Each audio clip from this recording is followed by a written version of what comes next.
we're going to start off on Shattered Temple once again, ladies and gentlemen. Let's introduce our players starting. In the bottom center, we have Alive from Team Fnatic Raid Call.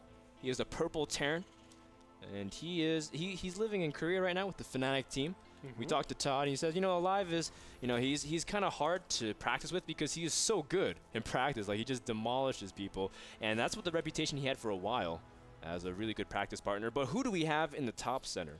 Well, in the top center, we do have Mao's Thorzain, one of the foreign hopes. I think his specialty is definitely Terran versus Protoss. We've seen him take out phenomenal Protosses, Korean and foreigners alike. Yep. Probably the most notable TVP win he ever had was his TSL 3 win against Naniwa. That was an epic and series. MC in that tournament, I should say that. That was a really great That was series. so sick as well. But his TVT, I don't want to take anything away from it. It's still very good. I've seen him do wonderful builds against certain styles, and he came off pretty strong. One style that I've seen him kind of falter a little bit with is the mech style, where the meching player actually controls that air. If he controls that air, I've seen Thorzain actually fall a lot of times. He just is not able, or he has not been able to keep up with that. But I hope he's actually learned it and altered it a little bit. We'll see what he does here on Shattered Temple. Yeah, Thorzain, of course, scouting close air just a little bit sooner than Alive. Now, Alive has very interesting TVT. He's been known to show all kinds of styles, whether it be one base play, which is what he is showing right now in terms of taking up really quickly. He's also, not afraid to macro and play huge, marine tank styles, as everyone really knows about TVT.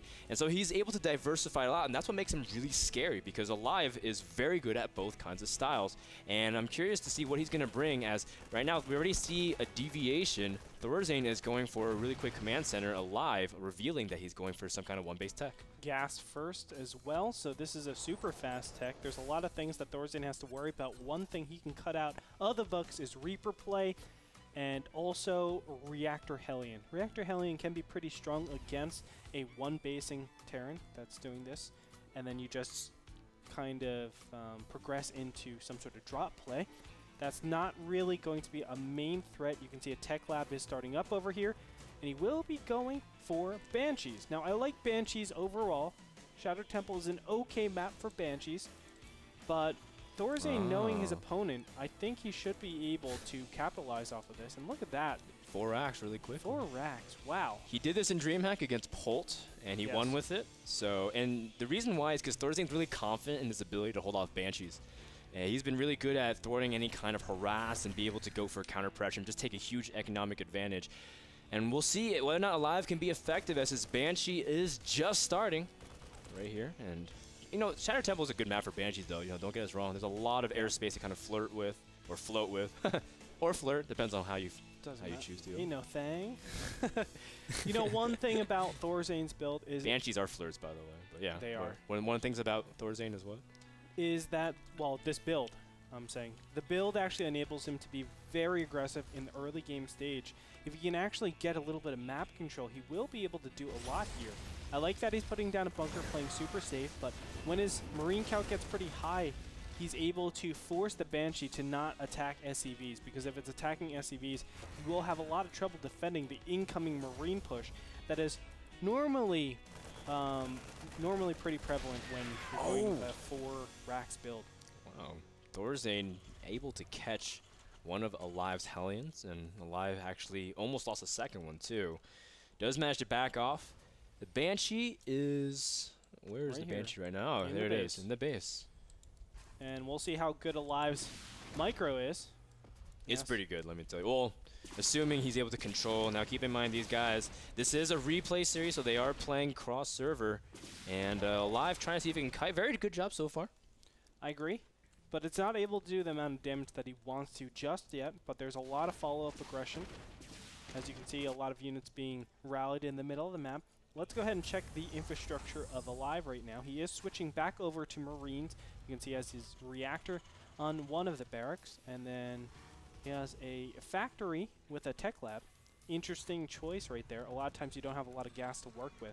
So getting a siege tank super fast after seeing your opponent going for this mass barrack style isn't too common. You want to actually get your bunkers up ASAP. Know that your opponent has that, I guess, tech advantage. Or excuse me, he doesn't have a tech advantage because he went so many barracks in the beginning. And then just take your advantage there. Just really develop those initial units. Little elevator play here from Alive. So Alive taking, you know, a lot of mixtures of styles, but he loves doing this kind of two-pronged pressure. And that's where he's beautiful. That's where he excels in. As you can tell, he's not skipping a beat macro-wise back at home, starting stim. Now, Thorzain went for combat shields. Of course, combat shields such a critical upgrade for Marines, able to take 3 shots from Banshees instead of 2. Whoa. And oh, what are we owing about? I'm owing about that stim. I apologize to cut you off like that. I'm just totally okay.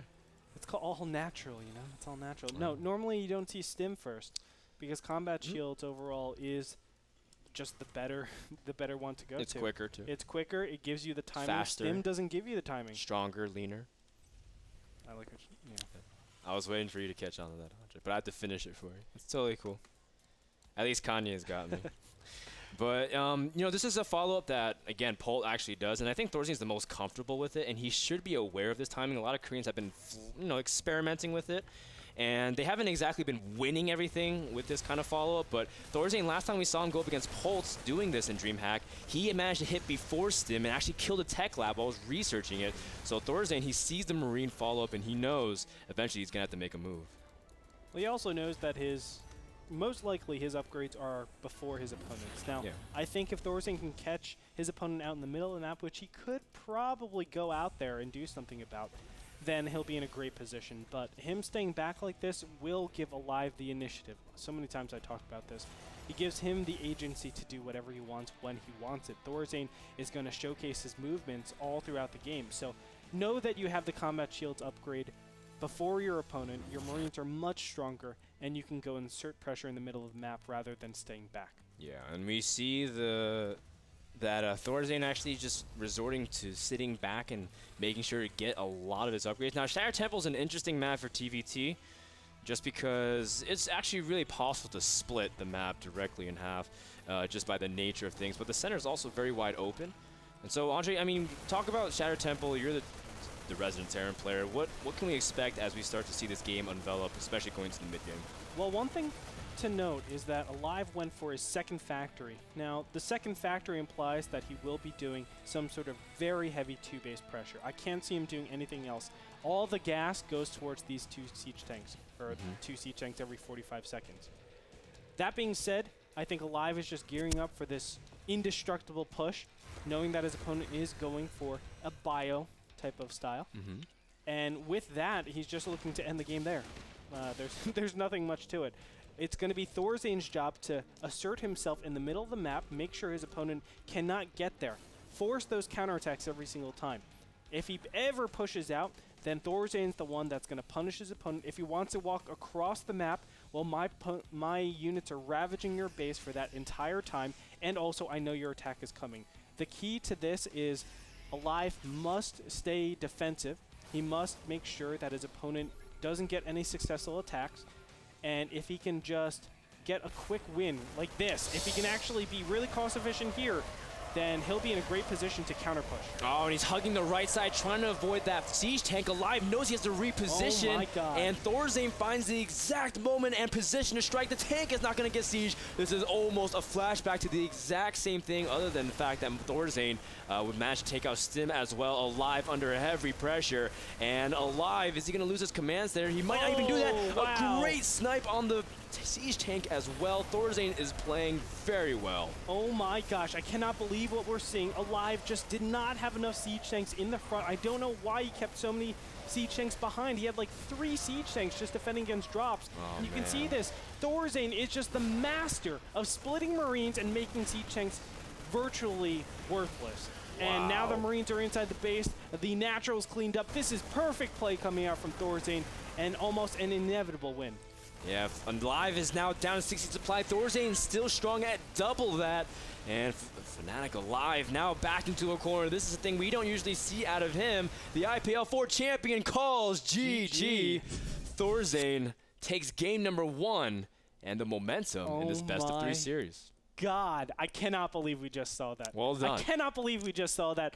Thorzain attacked straight into what I would call the biggest strength that Alive had, which he was playing into what he wanted. Exactly. The siege tanks. It's like, please come into me. That's what he's asking for. So I can counterattack you. You have no way to actually harass me, and then I can just absolutely destroy you because my siege tanks are in great position. But Thorzain finding some sort of weakness with 3 siege tanks, 1 on the high ground, 2 on the low ground, and he just split his Marines and played it beautifully. I could not believe that happened. Now, if all 3 siege tanks were closer to that front, Thorzain has no chance of doing that. That's why you only leave 1 siege tank in the back. But Alive didn't even do that.